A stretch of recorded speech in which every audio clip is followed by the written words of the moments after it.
Nintendo and Sega essentially made platforming video games a staple of pop culture with characters such as Mario and Sonic. These games were also suitably challenging. Also, many games released on the NES could actually be extremely hard. The general exception to all this is a game that was released surprisingly late in the NES lifespan, Kirby's Adventure.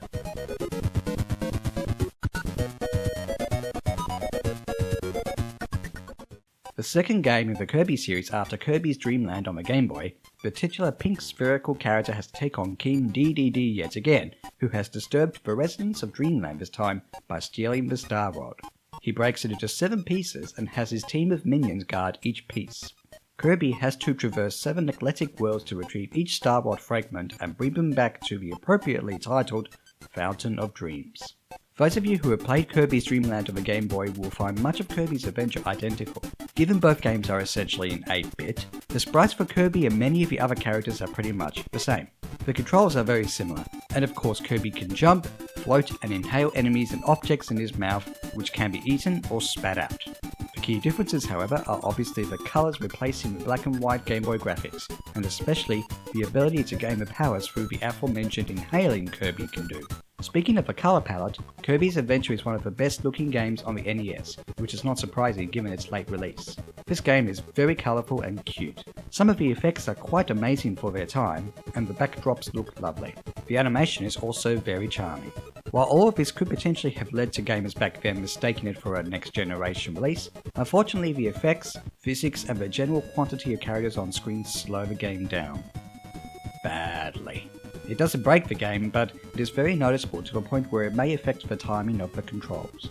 The controls and physics are instrumental to this game and indeed the Kirby series in general appealing to a wider audience.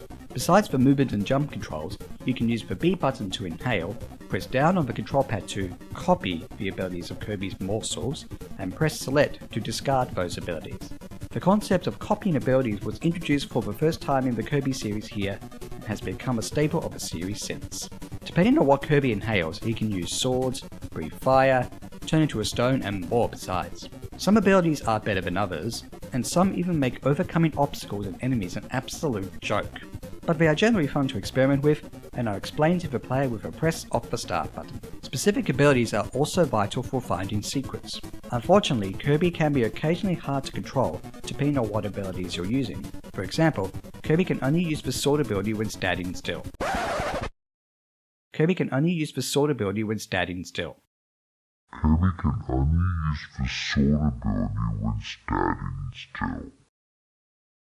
Also, depending on the size and dexterity of your fingers, you may find yourself pressing up on the control pad on accident, which is the only way to make Kirby float in the air. All of this, combined with the aforementioned slowdown, can make overcoming enemies and obstacles more annoying than it needs to be, and can lead to a number of unfortunate deaths. That is mostly a nitpick however, as Kirby's Adventure is a short game that is actually fairly easy without being a boring cakewalk. In fact, it can be relaxing. You will find yourself going from one labyrinth-like level to another fairly quickly, with as little frustration as possible. For example, Kirby can float just like in the previous game, and you can avoid enemies completely. There are also a few mini-games to play which can be somewhat fun, and are mostly excuses to copy an ability or increase your life counter exponentially. If any one of you non-gamers / first-time gamers are looking for a challenge however, Kirby's Adventure can offer one. The aforementioned secrets can be fairly hard to find, and again require specific abilities. There is an extra mode unlocked after completion of the game which makes Kirby more vulnerable to enemies.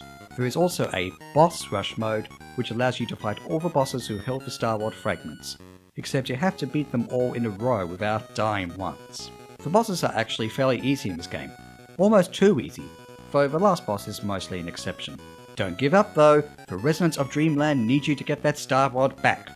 What you are essentially getting with Kirby's Adventure is a somewhat longer, harder and colourful version of the Game Boy debut game, with new gameplay mechanics such as the copy ability. However, if you haven't played that game and are looking for an easy platformer on the NES that will surely have a fair challenge, with a variety of levels and ideas to play with, this is the game for you.